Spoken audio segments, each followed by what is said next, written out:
The conscious man. Welcome to another episode of the podcast. What is a conscious man?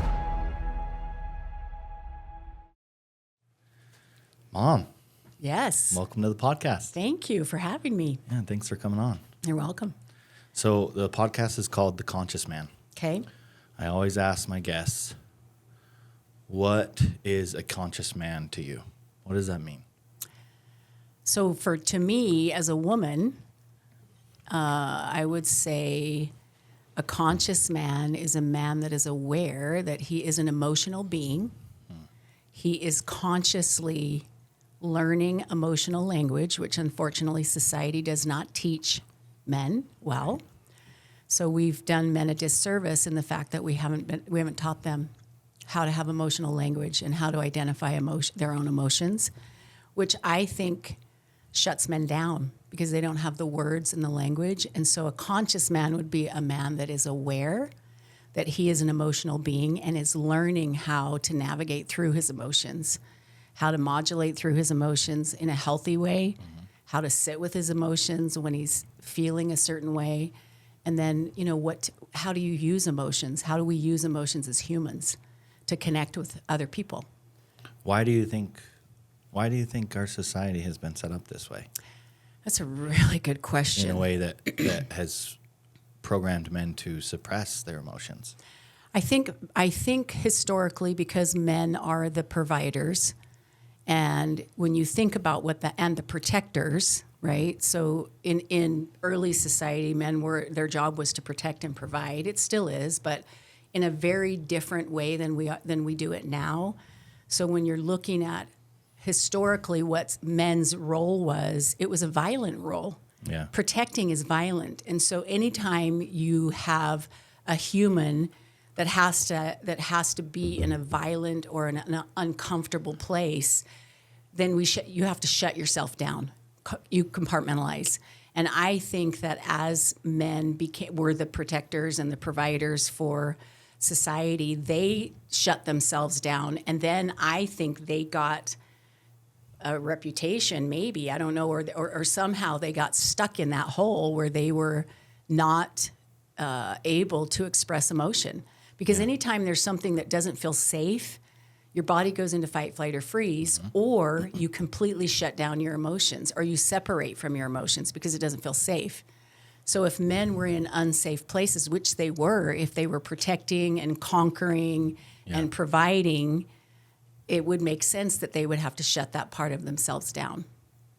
Unless they were taught otherwise. Unless they were taught, unless they were taught otherwise. Which is one thing that really drew me to the Spartan society, was like that they drew so much power from understanding emotions and like learning how to channel emotions and instead of suppressing them. Yeah. Right? Because that's what our society has kind of taught us to do, is just like push things down, be a man, when like the Spartan practice of fear shedding was when they would go through something traumatic like a battle, and then they would take the space afterward to feel it and release it and understand it. Like a big thing was like they would, obviously it's called fear shedding, right? So they would release their fear after a battle, and then they would get to know their fear, and then they could use it as a tool rather than suppressing it. They channel it, right? So they could actually use it in battle more effectively. But today's men, we suppress everything, mostly like hurt and sadness. And then it comes out in anger and rage, and it overflows into their lives in unconscious ways. Yeah, and I work with a lot of male clients, and one of the things in my practice, and one of the things that I've noticed with your generation and younger, is that males of generations that are younger, I think, are starting to wake up. And they're starting to understand that they've been suppressed, and that because of the suppression, they haven't been able to connect with another human being on an authentic level. So when you think about that, like, I love the idea that the Spartans recognized the fear. So they sat with it, they acknowledged it, and then they processed it, and then they used it, which is exactly what we should do with our emotion. We sit with it, we identify it. We have to have the language. So when I'm working with male clients, often they don't have emotional language. If I say, how are you feeling today? Or how was your week? The answer will always be fine. Yeah. And fine's not an emotion. Yeah. Or I'm good. Well, good's not an emotion. And so I point that out. But what I'm noticing is with your generation and younger, men are looking to understand their own emotions. They're looking for actual connection. Yeah. And when you think about, you as an emotional being, women, we've always been given permission to feel, even to the point where it's been stigmatized that women are hysterical or women are this or women are that. So the pendulum has swung the other direction. But in that being said, I don't think it was as dangerous for women because we were actually able to feel our emotions. But you know what's interesting about what you're saying, and what I've noticed, and I'd love your opinion on this too, is it seems like women have had permission to feel sadness. Yep. Men have had permission to feel anger. Women have not had permission to feel anger. Correct. And men have not had permission to feel sadness. Yeah, I agree. 100%. And so usually what you see with women now is that sadness is actually covering up unprocessed rage and anger. Mm-hmm.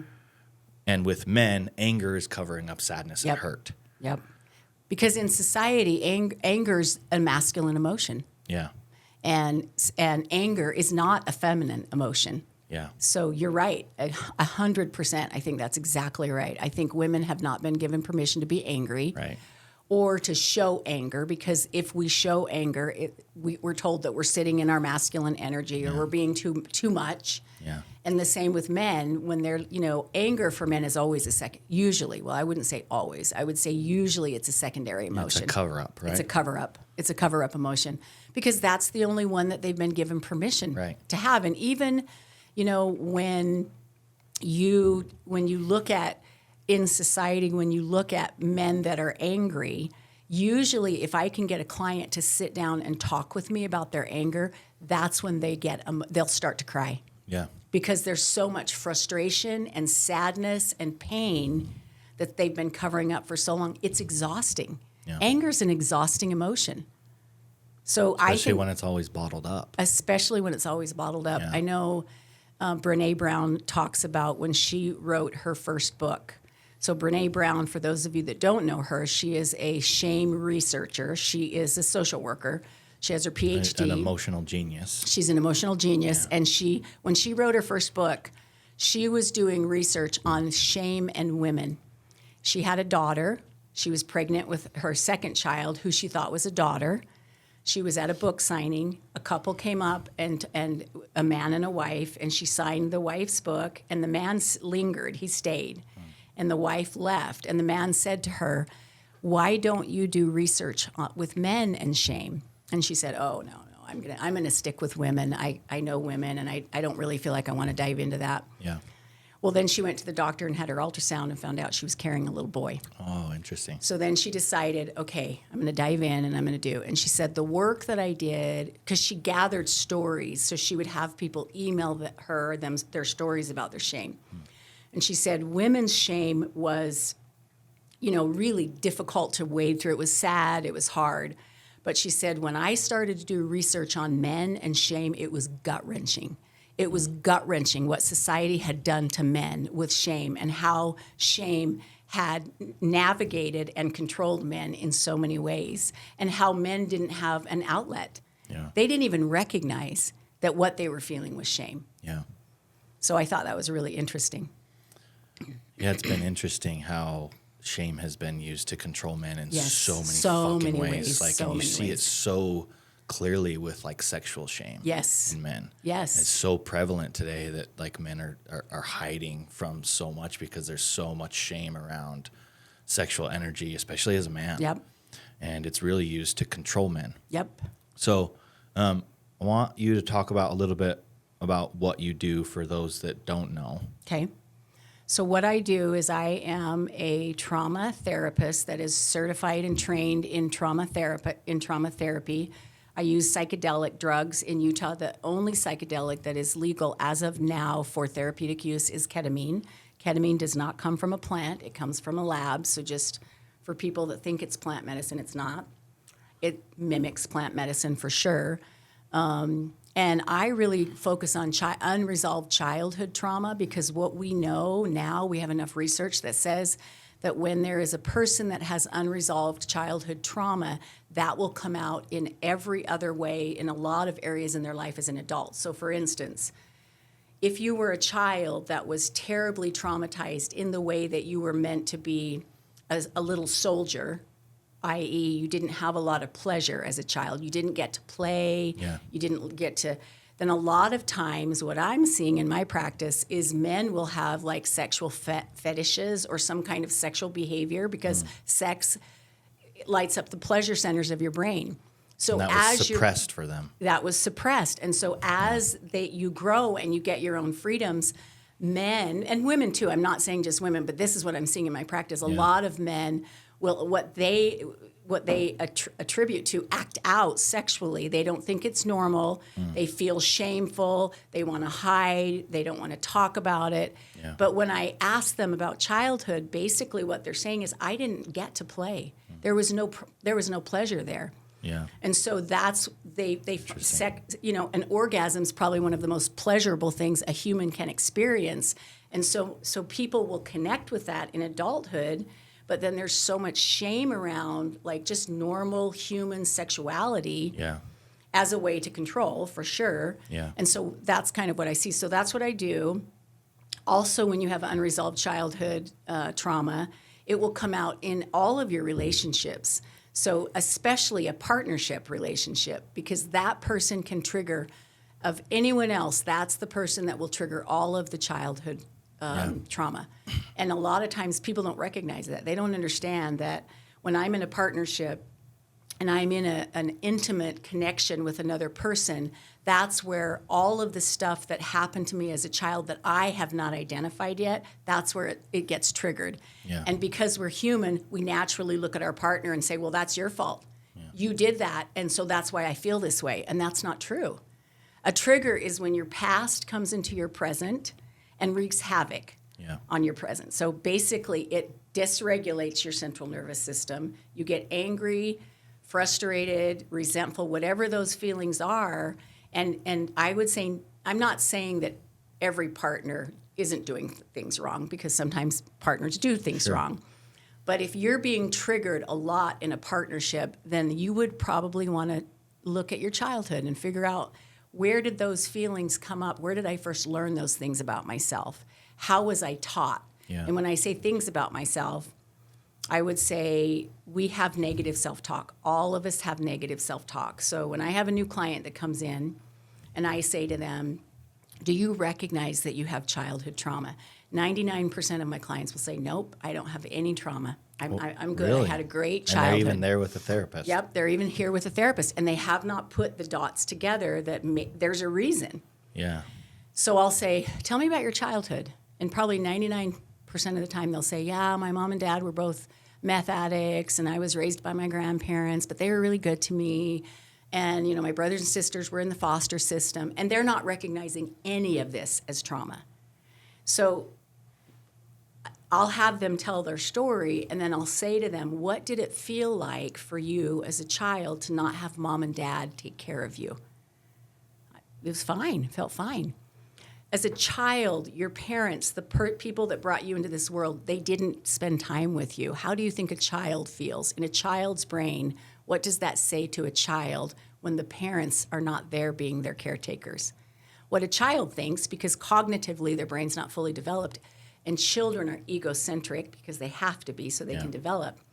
They say, I'm not worthy, or I'm not worth it, or I'm not lovable. Yeah. If mom doesn't love me enough to take care of me, that must mean I'm not lovable. Or if dad doesn't love me enough to take care of me, I must not be worth it. Those are all subconscious thoughts. Yeah. But when you get those into a partnership and your partner does something that that triggers that self-talk, then that's when it starts to wreak havoc in your present day life. Yeah, and it's so interesting because I've noticed, like, especially with social media, there's this whole culture of like, you're not a victim, don't be a victim. And so that it makes so much sense that you have clients come in and be like, yeah, my childhood was great. But then what they don't realize and they haven't awakened to yet is there is a child inside of them that felt like a victim. Yes. That felt like they were out of control because they were at a certain point, and that child is screaming for them to listen, and that usually happens through unconscious habits and patterns in their life. Is it's that child inside of them saying, hey, see me. Yes.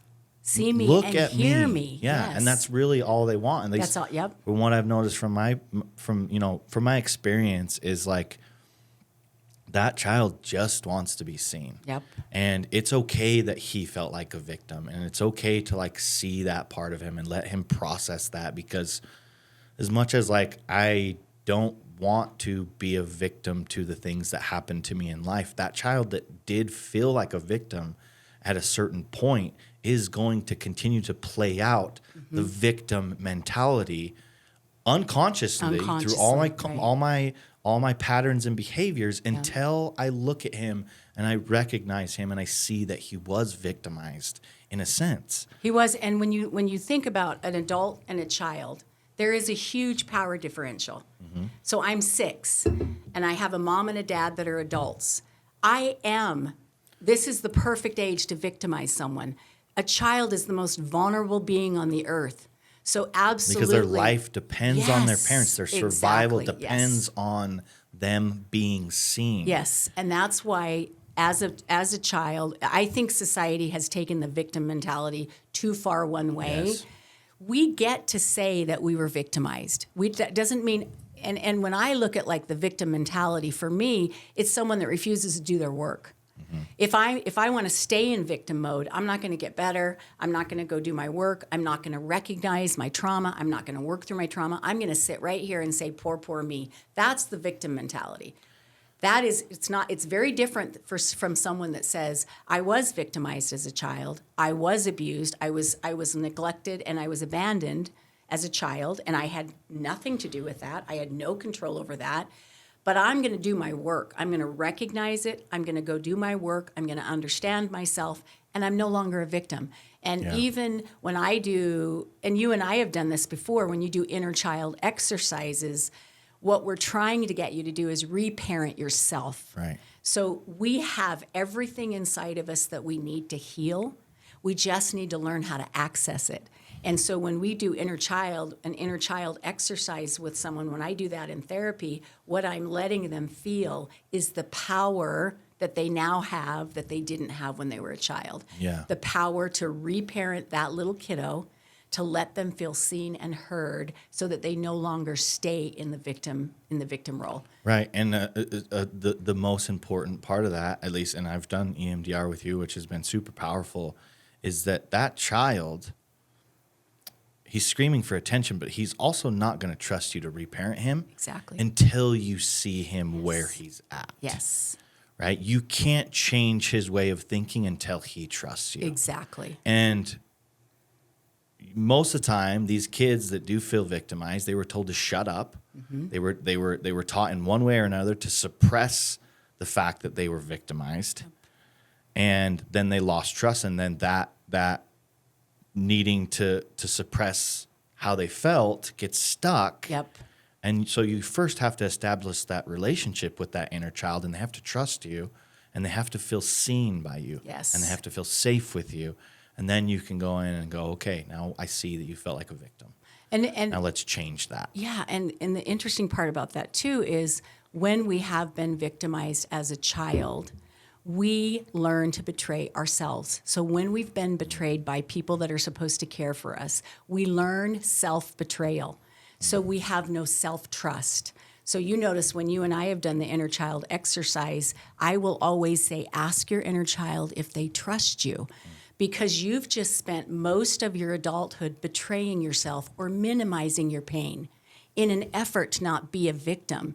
You haven't done it well. You did exactly what your parents taught you to do. You minimized your feelings, your emotions that were negative, Yeah. or seen to be negative by society. You minimized those. You pushed them down. You betrayed yourself. You said yes to people you should have said no to. You say no to the people you should have said yes to.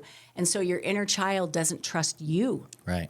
And so the self-trust is what we're trying to get you to do. When we do the reparenting exercise, where I'm trying to get clients is to get them to trust themselves and understand that you now can advocate for your own self. You don't need anybody outside. You learn to set boundaries. You learn to say no. You learn to say yes when you want to say yes. And that creates a self-trust. And then you no longer feel like the victim. Then you do have control over yourself because you trust that you're going to do the right thing. Yeah, and the reason that people, I think, have such a hard time getting to that point is because we constantly turn away from our feelings. Yeah. And so when you are unwilling to face your own shit, the things that your inner child needs to feel in order to process, and you're not willing to face those things, you constantly are turning away from them, then of course they're not going to trust you. Right. Because you're not seeing them. You're not seeing them. You're not seeing them. You're not validating. You're not even capable of reparenting them at that point if you're not willing to dive into that pain and face it head on. What does it feel like just for you, because I know we've done EMDR work together, and I know that you've become very conscious of your feelings because I've watched you in this journey and I'm really proud of what you've done. But what does it, if you were to talk to someone else that was afraid to face their pain as opposed to keeping it bottled up, what are the advantages to facing it as opposed to just stuffing it down? What does it feel like for you when you actually find the courage to face it? I mean, the way I typically explain it with people that I work with is that, look, your emotions are slowing down your energetic centers in your body. Do you want to free those up and become more powerful? Because emotions are stuck in there and they're slowing down those energy centers. You know, and that usually works with men because I typically work with men. Right. And so, you know, I explain like your emotions are your power, but you have to understand them and you have to feel them and you have to free up these energetic centers in your body in order for you to really be able to channel these things. Yeah.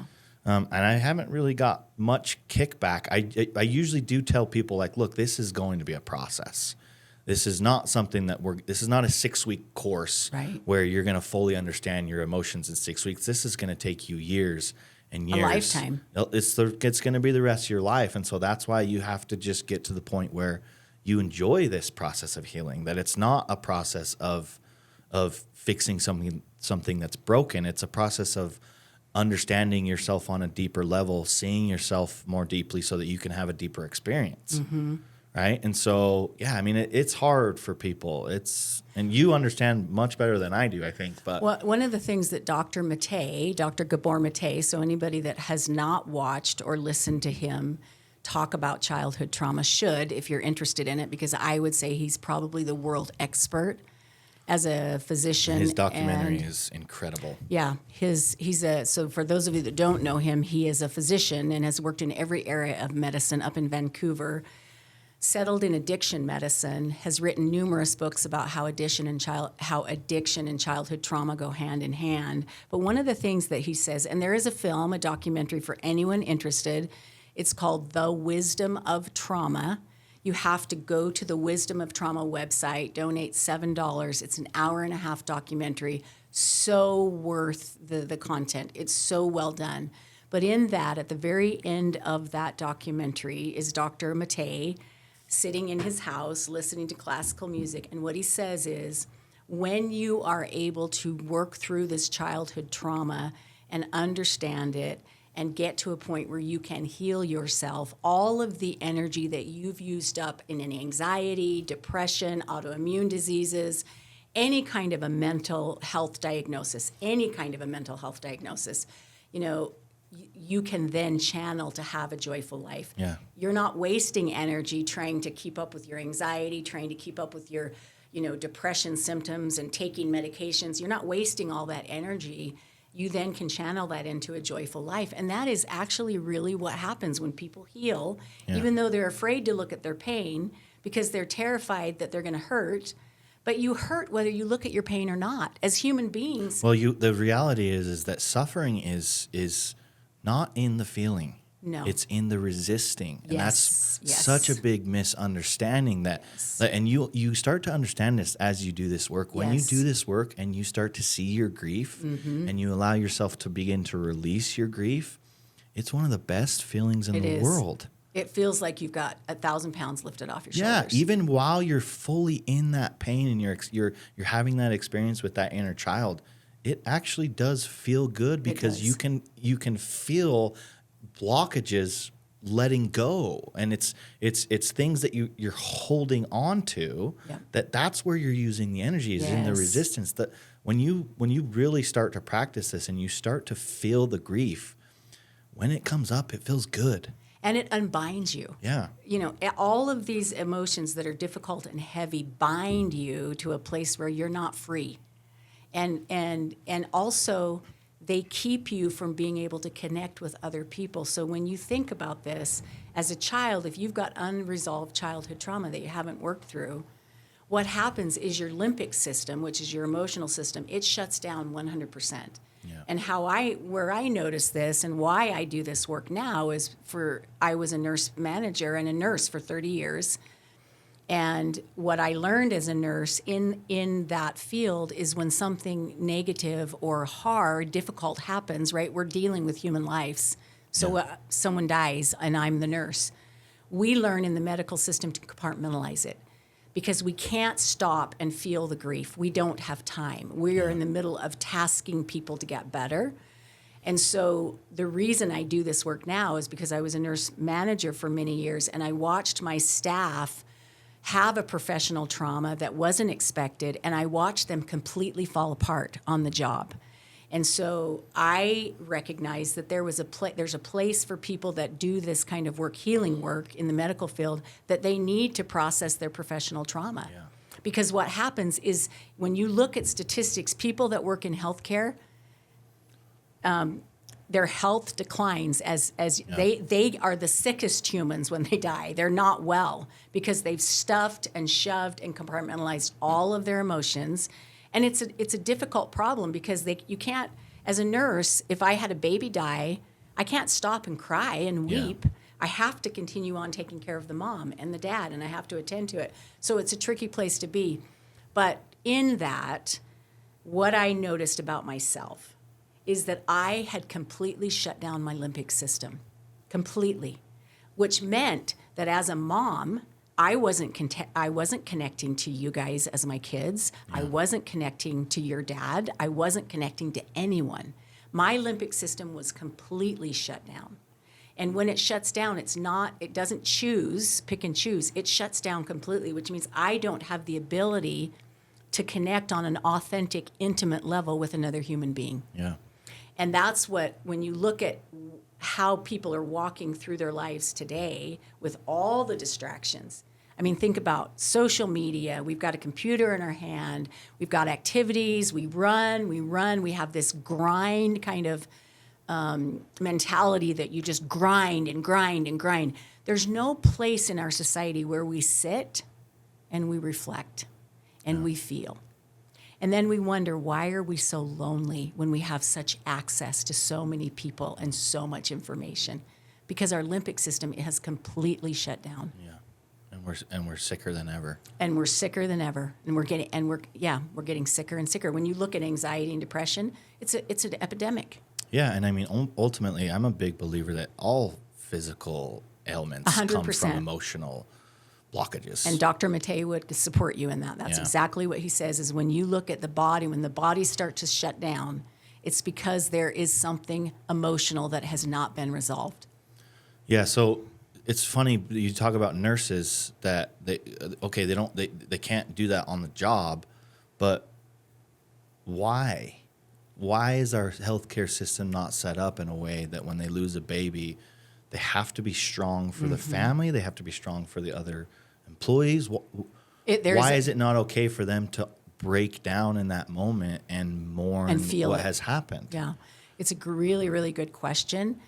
I would say the culture of the medical field is a culture of eliteness. Does that make sense? Yeah. So there's a caste system within the medical system where, physicians are at the top, nurse practitioners, nurses, respiratory therapists, and it goes down from there. And it was taught, even in nursing school, I was taught you don't cry in front of the patient ever, which doesn't make any sense. Doesn't help anyone. It doesn't help anyone. It doesn't make any sense. If I've got a woman that I've been with for 10 hours in labor and her baby is delivered and her baby is dead, then I've been with her this entire journey, and it doesn't make sense that I'm not going to mourn. Now, do I fall apart and get on the floor and kick and scream? No. But do I shed a tear? Yeah. Can you show compassion and mourn with her and connect with her? Because when you think about... show empathy. And when you talk about when people are connecting, and even Brene Brown says this, we connect via emotions. Yeah. I understand what it feels like to be in grief. This didn't happen to me. So if I'm the nurse, I didn't lose a baby. Right. But I have lost people in my life, and I know what it feels like. So I can connect with her through that similar feeling. That's compassion. That's compassion. Yeah. And empathy. That's actually what Brene Brown says in her book, Atlas of the Heart, when she explains what empathy versus sympathy. Sympathy is more condescending. Oh, poor you, poor you. Empathy is when I look at you and I say, and I think in the medical field, I think what nurses a lot of times will do is they'll try and put themselves in the patient's story. But that's not true empathy. True empathy is when I understand what you're feeling, I understand the emotion, and I've had that emotion, not in your story, but in my story, so I can connect with you because I felt the emotion before. Yeah. I don't know what it feels like to be in your story, and I think, when you look at empathy versus sympathy, empathy is what we need. We need to connect with humans because we understand emotions. I don't know what it feels like to be you in your story, but I do know what it means to lose someone and be in grief. Yeah. So the work that you're doing now, it's mostly talk therapy, but you are doing ketamine. Mm-hmm. And what do you think made you step into that? You've been doing it for a couple years now. Mm-hmm. What drew you to do that? Because you were a nurse for 30 years. So when I left the medical system that was well regulated, there was lots of rules, we knew exactly how to do our job, and I went to the mental health field, I was appalled at what we had built in this country in the mental health field. What we built was an idea that you're broken and that you have to pay me a lot of money to fix you. Yeah. And that's not true.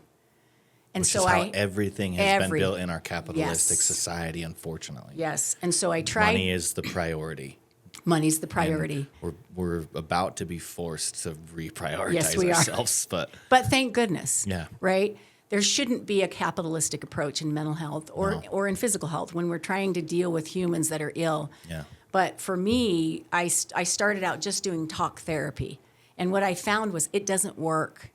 Doesn't get you all the way there. Is it helpful? Yes, it is absolutely helpful. It can give you tools. For sure, when we did EMDR is a very useful tool when people are ready to reprocess their trauma. But what I was frustrated, I was ready to walk away from mental health. I thought I went to grad school to do this, and none of this works. Yeah. And then I found this ketamine clinic, and they hired me on to work there as a 1099 employee. So I have a private practice, so all of my clients come there, but I have this amazing tool, ketamine, to use to help people get ready to reprocess their trauma. So my entire job as a therapist is to direct people and get them ready to reprocess their childhood trauma. That's all. I don't want to be paid to be your best friend for the rest of your life, for you to have a chat with me every week. I don't want to know what your week was like. I don't care what your week was like unless it has to do with your childhood trauma. Yeah. Not that I don't care, but I don't want to use the 50 minutes or the 90 minutes that we have to talk about how your grocery shopping went. Yeah. I want to get right into where your childhood trauma, how did you feel triggered this week, what can we work on, and can we get to EMDR? Ketamine gets people there so much faster because it opens their mind. How does ketamine work? So what ketamine is it's a dissociative medication. So it dissociates you from yourself. In a really strong way. Yeah. In a way you've never, ever, ever felt it before. And when it does that, you get a different perspective about yourself in relation to yourself, about yourself in relation to the world, and yourself in relation to other people in your life. You get this perspective that you can't get any other way. So for me, always, the goal is for my clients to have a strong, altered consciousness experience. Stay awake. I don't want to give them too much. So dosing's tricky because people will fall asleep with ketamine as well. Yeah. But I want them to go as deep as they possibly can into an altered state of consciousness so they can see another perspective. Yeah. And so the other thing that it does, what it does physiologically, is it wakes up. So your brain is about as big as your two fists together. We use maybe about that much of our brain. All of this brain tissue is unused, untapped. Yeah. All of it. So if this much of our brain has been damaged by severe childhood trauma, then why don't we tap into some other places in the brain and get some of this other tissue to wake up?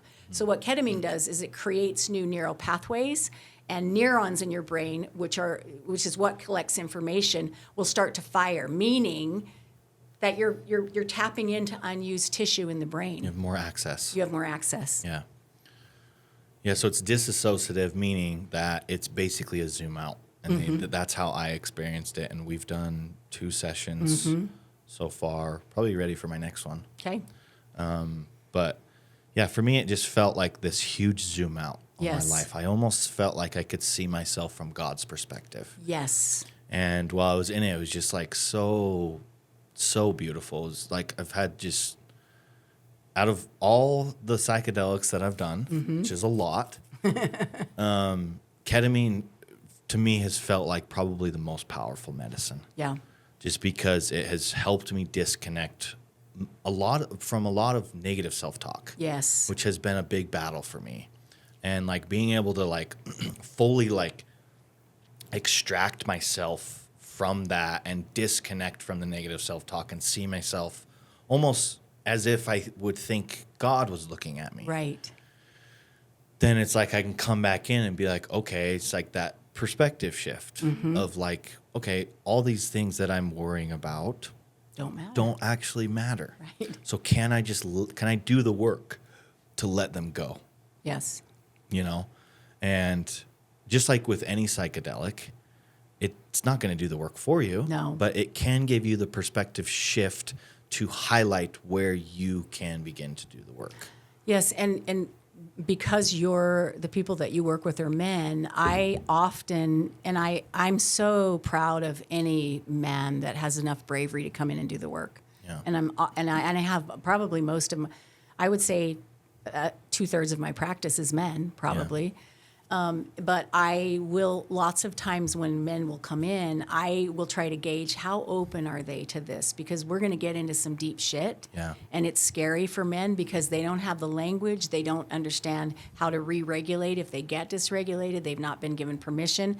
So a lot of times I'll require them, strongly suggest, I don't require, but I strongly suggest that they do a couple of ketamine sessions first. Because it helps open them up. Yes, and what I notice is when they do a couple of ketamine sessions before we actually start into the deep trauma work, they're ready so much quicker than if I have talk therapy with them for a year. Yeah. Because I need to gain their trust, right? And if they have a huge gaping mother wound, I'm a mother figure. Yeah. And so they're not going to trust me right out of the gate, and they don't recognize that consciously. That's in their subconscious. And so often I try to gauge, like, how open are they, how ready are they to get vulnerable with me, because the therapist-client relationship is a very vulnerable relationship. Yeah, for sure. People come in and tell me things they've not really told need to trust anyone, you if they're going to make right? any progress. They do. They need to be able to trust that what they're saying stays with me. I don't take it out anywhere else. Yeah. I try to be very ethical and very respectful about that. But the ketamine, what I've noticed is the ketamine can get people all the way. Ketamine and talk therapy, which is integrative medicine, right? So for those of you that are interested in ketamine, let me just throw a little warning out. There's a lot of ketamine clinics in Utah. They are not run by mental health professionals. They are run by medical professionals. So that would be that would be the equivalent of me saying, well, I've had my tooth pulled by a dentist, so now I can come pull your tooth. Doesn't make any sense. So if you're looking for ketamine therapy, please, when you're looking at clinics, make sure that it's integrated with mental health professionals, people that know how to help you understand what the experience was that you just went through. Yeah. A lot of clinics will throw you in a chair, throw an IV in, start it up, you've got an hour, and you're out the door. At our clinic, we don't do IV because it's too fast. I think I think you metabolize it too quickly, and I'm seeing better results with clients the longer they can stay in that altered state of consciousness and get that feeling of love and light and safety. Yeah. That's why they are able to open up later. But that doesn't happen if you've got an hour. Right. So at our clinic, we do 3 hours. I give you an hour to get in. I stay with you the entire time. I sit in the corner. I don't interrupt the process unless I have clients that have a scary part. I've had clients that have witnessed their own death. They've been through their death, and that feels scary to them. So I watch, and if it looks like my clients are getting distressed, I go sit next to them, and I lay my hand on them, and I say to them, you're safe. Yeah. It's okay. You're just experiencing your ketamine trip.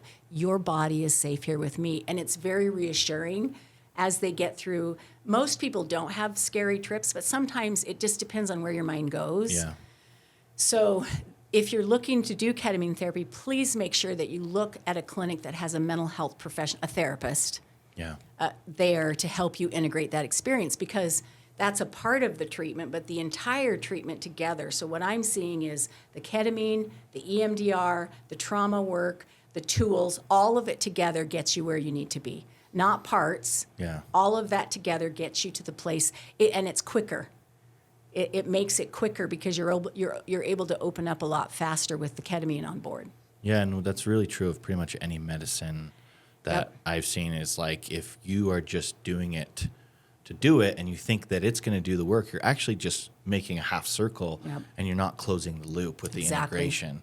And so it can actually really It leaves you hanging. This is why partying Yes. leaves people very disassociated from their Yes. lives, because they're not closing the loop. They're not doing the actual work to close that loop, to actually integrate, what they're learning. everything. Yeah. I mean, it's like So a reflection. it almost pulls you out of your life Yep. more, and you're just disassociated. You're just disassociated. That's gonna which come is with what its own set of happens consequences. when you have a lot of childhood trauma. Yeah. You naturally will disassociate from your body. Yeah. So what we're witnessing now, when I look at our society, we have a bunch of bodies walking around that are not completely associated with their emotional side or their mental Yeah. side. But the other thing that I do too that I just want to mention is I also do trauma therapy under a microdose of ketamine. So I have had clients that have had like severe sexual trauma. A lot of times when there's folks that have had that kind of trauma, they can't talk about it and they can't do EMDR. It just gets them stuck. Yeah. So if I give them a microdose, so it's enough that they can look at their trauma without the cloak of the depression and the fear and the anxiety. Pulls them out just enough to. Just pulls them out enough so that they can do the work, and then they can reprocess it in their adult brain. So when we're talking about EMDR, just so that people understand what that is, it's called eye movement. Sorry, I'm trying to remember. Eye movement reprocessings at the end, desensitization. So EI movement, desensitization, and reprocessing. When we're children, our brains are not well. They do not process what's really happening because we're egocentric. We think everything's our fault, but that's not true. Is it a child's fault that their parent is an alcoholic? That's not their fault. That's their parents. But in the child's eyes, because of their ego, because they're egocentric, they blame themselves. And then we store those memories and that negative self-talk in our subconscious. What EMDR does is it moves that memory from your subconscious into your conscious mind, your adult mind, that's your brain's fully formed, and you reprocess it there, and it's like a different perspective. Then you look at it and you say, none of that was my fault. Yeah. That was my parents' stuff. That wasn't mine. And it was because my parent was probably traumatized. That's why they did what they did, but that had nothing to do with me. And once you actually can cement that in your subconscious, then a lot of that negative self-talk goes away. Yeah, it's interesting. I heard something once that made so much sense to me is that a pattern that is repeating in the subconscious is basically just driving itself deeper. Yes. But a pattern that is repeating itself in the conscious mind is dissolving. Yes. That's why what we know about, let's say, addiction treatment centers, because I worked at an addiction treatment center, and every day we had 3 or 4 group sessions where we sat in a group and we had people process their stuff verbally out loud with other people. And Shining a light on it, you're shine- seeing yep. it, and the light of consciousness is actually doing the work to dissolve it itself. Yep. And when you verbalize, the other thing too that I notice is when you verbalize your pain, the power that the pain had on you before you verbalized it goes back to you. Yeah. So the pain that had the power before no longer has the power. I verbalized it, I processed it, I have the power. I took all of that power back. Yeah, because it's a darkness that we've pushed away and we've pushed into the shadows, and when we force ourselves to face it, we are the light. We are the and light. We see it, and then it begins to lose its power. Yes. Because it's darkness that is dissolved by that consciousness. Yeah. Yeah, it's beautiful to watch when people are able to get to that place where they can speak it out. They can speak out their pain, and they say, and a lot of times it's not as scary as people think it is. I think the anticipation of facing that pain is probably the worst part. I don't think the worst part is actually getting to the pain. I think the worst part is anticipating what it's going to feel like when I verbalize that pain out loud to someone else. But in reality, it's a relief. Yeah. Because it also validates that I had that pain. Again, when you talk about this victim mentality and how so many people are so afraid they're going to be stigmatized as a victim, well, there are many people in this world that have been victims. They have been victims. And so let's just call it what it is. You were a victim in that moment of time.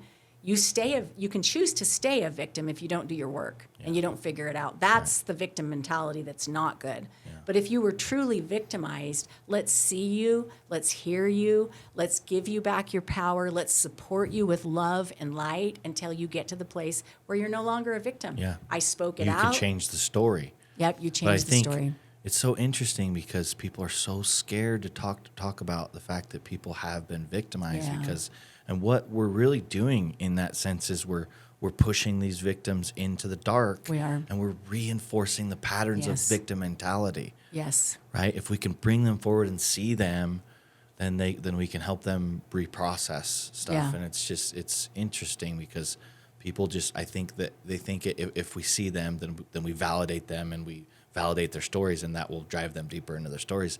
And that's an inversion of what actually happens. Yeah, and I will say, in working in this field for the last, now I've been in the field for 4 years, there are people that do identify with their mental health diagnosis as an identity. Yeah.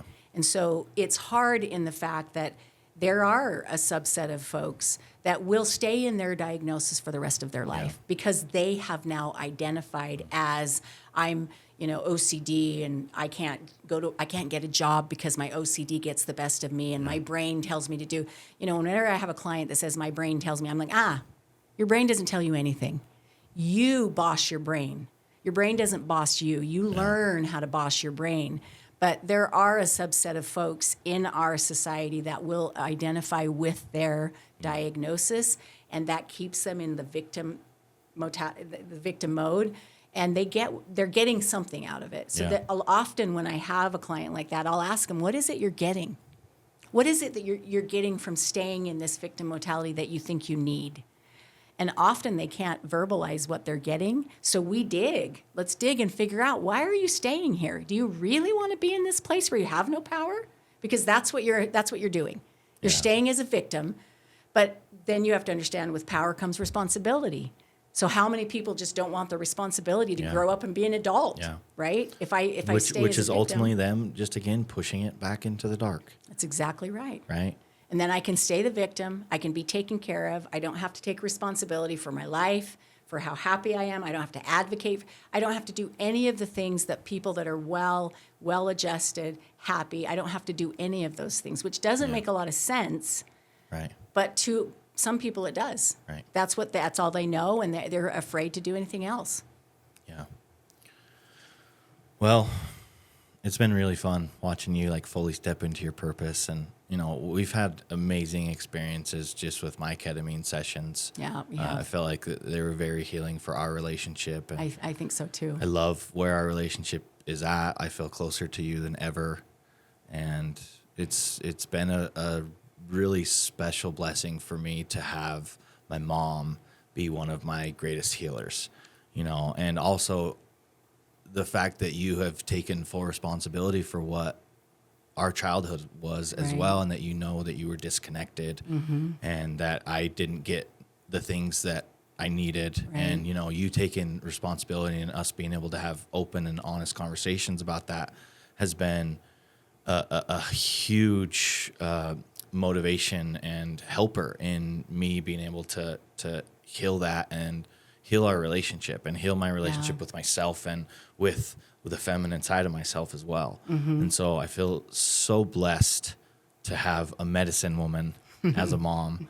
And I love you so much. You're the greatest mom a guy could ever ask for. Thank you. And I will say too that as a parent, and I would say this to parents, it was scary for me to take responsibility for my part in my kids' trauma. It's humbling, it's frightening, you feel vulnerable, but I will say that as I've walked with you through your healing journey, it has healed me. Yeah. And so, and as I become more vulnerable with my kids, which I was not trained to do, I was the strong one. I was the one that never cried. I was the one that did all of those things. But as I'm learning, because I'm still learning to be vulnerable, there is a connection there that I've never had with any of you, not even when you were little. Yeah. Like there's a connection as I make myself vulnerable and you see me as an authentic human, not fake. Because a lot of parents feel like they have to be a certain way. Yeah. Or their kids won't respect them. And I've had clients say to me, I can't connect with my parents because they're not authentic, they're fake. And we live in a society that the predominant religion, and there's a checklist for you to be a good person. Yeah. Not everybody, and I'm not saying everybody that's in this religion does that, but it does create some type of fake reality that if you're doing this checklist, that's all you need to do. And that's not true because a checklist is not authentic. Right. And I can't connect with a checklist, nor can you connect with a mother that has a checklist. You're turning away from yourself. Yes. Yeah. And so I would say to any parent, check yourself. Are you being vulnerable? Are you taking responsibility? I was doing the best I could when I was raising you guys. Right. And it's all I knew. But now I look back and think, ugh, that was terrible. But I give myself grace. I did the best I could, but it is healing for me to take full responsibility for my part in your trauma and then to walk with you as you heal. And as I watch you heal, I heal. Right. So that's powerful for me. Yeah, it's been a really special experience. And I see so many people out there, and this is why I feel so blessed. I see so many people that are still dealing with their parents' shit while they're trying to heal through it. And I don't think that you need your parent to take full responsibility in order for you to get to a place where you can fully forgive them and understand that they were doing the best that they could. Right. And they had their own shit too. They did. And like that to me now, as I've gone through this whole healing process, is like so clear. Of course, I no longer blame you for what happened as a kid because you were in survival. We were just trying to make it through. You were doing the best that you can. But in order to get to this place, I had to see that kid that didn't have his mom, that had a mom that was disconnected. And I had to reparent him, and now he understands. And now you and I can have a deeper level of relationship because now he gets it and he understands. Yeah, I watched, I think it was on, I can't remember what social media platform it was, but it's Dr. Matei and his son, who is now an adult. And I haven't watched the entire portion of it, but he's now doing work on, if you know anything about Dr. Matei, you know that he had his own trauma, pretty significant trauma. And then he was a workaholic as in the medical field, which is, I consider myself the same. I was a workaholic as well, which is a way of running from emotions, right? And staying disconnected. And so in this conversation with him and his son, they talk about how you heal the parent-child relationship when the child's an adult, if you, as the parent, can take responsibility for your part in it. Yeah. I mean, it's the same thing that you're doing with your self-work. You have to look, it's the same concept. I have to take responsibility for what I did and who I was back then and how that affected my children, how that affected my relationships. Even I look at friendships that I thought were a deep connection, and actually looking back, they weren't a deep connection. They were just the check boxes. Yeah. We were doing some of the same things and we believed in the same way, but we didn't have a deep, deep connection that I feel now because I wasn't capable of it back then. Yeah, it's so interesting going through that healing journey and realizing like how powerful it is that now you get to live a deeper experience. Yes. It's like such a fucking blessing. Well, and then you can't go back. Yeah, and then you can't go back. You can't close your eyes to the things that you've seen at this point, which in some ways is difficult. Yes. Because I think ignorance is bliss to some level. Yes. But without, the awakening that you've experienced thus far, you don't get to have as deep of an experience. And I believe I'm a soul that came here to have a really deep experience above all. You did. Yeah. I think I knew that when you were first born, when you were little, and you were, I knew that about you. Yeah. Yeah, you could feel that I was a deep soul. Yes, I could feel that you were an old soul. Yeah. I think I've done this more than a few times. I think you've been around the sun many times. Okay, so if people want to get in contact with you about ketamine, Yes. Probably just reach out to me, and then I Yes. can connect them to you. Yes. And you can get them all set up, because Yep. I have a lot of people that ask me all the time, and I always recommend it. I can't recommend it enough for what it's done for me. Even in just 2 short sessions, it's changed, it's shifted so much for me. And so, yeah, if you want to get in contact with my mom, just reach out to me on Instagram. I'll give you her phone number. You can text her. Okay. And yeah, get you scheduled, and thanks for Great. coming on. It was great. Thank you. It was awesome. Okay. Okay. Thanks. Love you, Mom. Love you too. Thanks for listening to the show. Peace.